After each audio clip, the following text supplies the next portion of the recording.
ព្រមទាំងចាក់ទស្សដំបានរៀនចេះចប់សពគ្រប់ទោះនឹងចង់คลายខ្លួនជាសត្វដេរឆានឬជាយក្សគន្ធពសុបណាក៏បានដោយងាយរៀនចេះចប់ស្រេចស្ដេចសុំលាលោកអាចារ្យវិលត្រឡប់មកព្រះនគរវិញអាចារ្យក៏អនុញ្ញាតព្រះរាជានិងព្រះអគ្គមហេសីបានធ្វើព្រះរាជដំណើរត្រឡប់មកវិញព្រមដោយហោរានៅចតុស្ដំទាំង4នាក់ទ្រង់ចេញចាកក្រុងតកសិលាមកបាន3ថ្ងៃហេតុតែផលកម្មនាំឲ្យវង្វេងផ្លូវទ្រង់យាងត្រាច់កាត់ព្រៃអស់ស្បៀងអាហារសោយតែមើមឈើនិងផ្លែឈើព្រះរាជាទ្រង់ស្ដាយប្រជញ្ញទ្រង់ក៏ជំនុំគិតជាមួយនឹងហោរាចតុស្ដំទាំង4នាក់ព្រមទាំងព្រះអគ្គមហេសីថាឥឡូវនេះយើងជិតដល់នៅការអស់អាយុសង្ខារគ្រប់គ្នាហើយណាព្រោះគ្មានអាហារនឹងចិញ្ចឹមជីវិតតើអស់លោកយល់ឃើញដូចម្ដេចដែរហោរាក៏ក្រាបបង្គំទូលព្រះអង្គថាទូលព្រះបង្គំជាខ្ញុំយល់ឃើញថាមុនវិជាដែលយើងបានរៀនមកនេះសឹងតែចេះសពគ្រប់ដូចគ្នា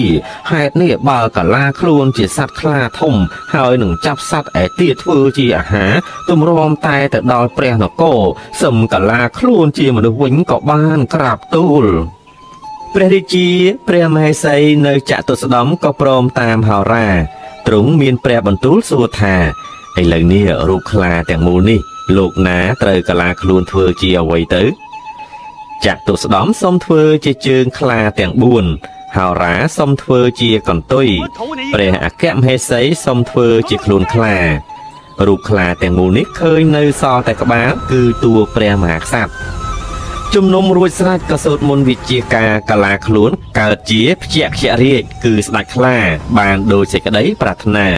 ស្ទុះបោលដេញចាប់សត្វប្រើសក្តាន់ជាអាហារលុះអំឡុងទៅក៏កើតមានសេចក្តីសប្បាយភ្លេចរាជសម្បត្តិនិងព្រះមហានគរពុំស្ដាយសោះ